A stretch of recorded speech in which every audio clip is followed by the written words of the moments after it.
Hey guys, Sean Bougie, surplusfundsriches.net. Today we're going to talk about when a person was willed the property, okay?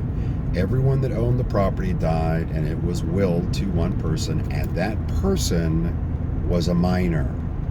What happens with that file? Does this create issues? If there was a minor named as the heir to own the property, creates a lot of issues, guys.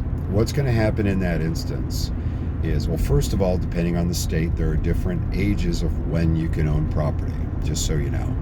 Secondly, the court freaks out when a minor is involved.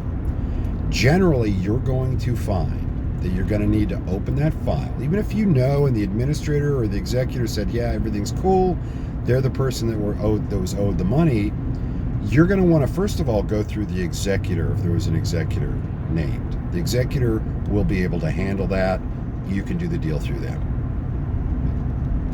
If you don't have an executor, you've got a sole heir, and they're a minor, just so you know, you're probably going to have to wait until they are of age for that state. Now, also, the will specify often what of age means. Sometimes the will say they don't get the property until they're 21, or they don't get this until they're 18, or whatever. Okay? So you've got to know what that is. Now, the problem is when it's a minor, you're probably going to have to open an estate file and get an executor named, because the court is not going to want to share that information with you. And even if they do, they're going to redact everything. So if you've got an administrator or an executor, or as in Florida, what it's called, a personal representative, they have the power to open that file and to see everything written and to get a copy of that will.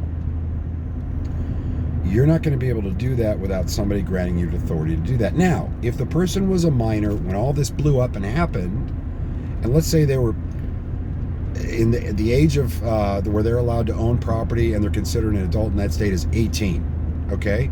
If that's the case and they were 17 years, 11 months, so they sealed that file up, well, a month later, you can get them to give you a power of attorney because they're no longer a minor to open that file. The court is not going to automatically reopen the file when they reach age of consent. Also, the court will oftentimes give someone the right. It's guardianship, often called guardianship ad litem. They'll give a guardian, or appoint, I should say, a guardian from the court. There's a list of people that can do that, that are paid to do that for the court, and they will appoint a guardian ad litem is what it's often called, if nobody stood up and said, hey, I want to be the guardian. So they'll appoint that guardian ad litem, and that's the person you'll be dealing with. If it is a court-appointed guardian, they are scared half to death to do anything of real value or take any risk or give any real authority. So as a result, they're going to be very difficult to work with. But that's what you're working with, guys. Understand, they are crazy careful about minors. They lock that stuff up. There's a county in North Carolina I know of where those files that deal with minors are actually put inside the clerk of the court's office, and they're the only ones that can have access to it. So please be careful when you're dealing with someone that is entitled to the surplus as a result of ownership granted while they were a minor. Thanks.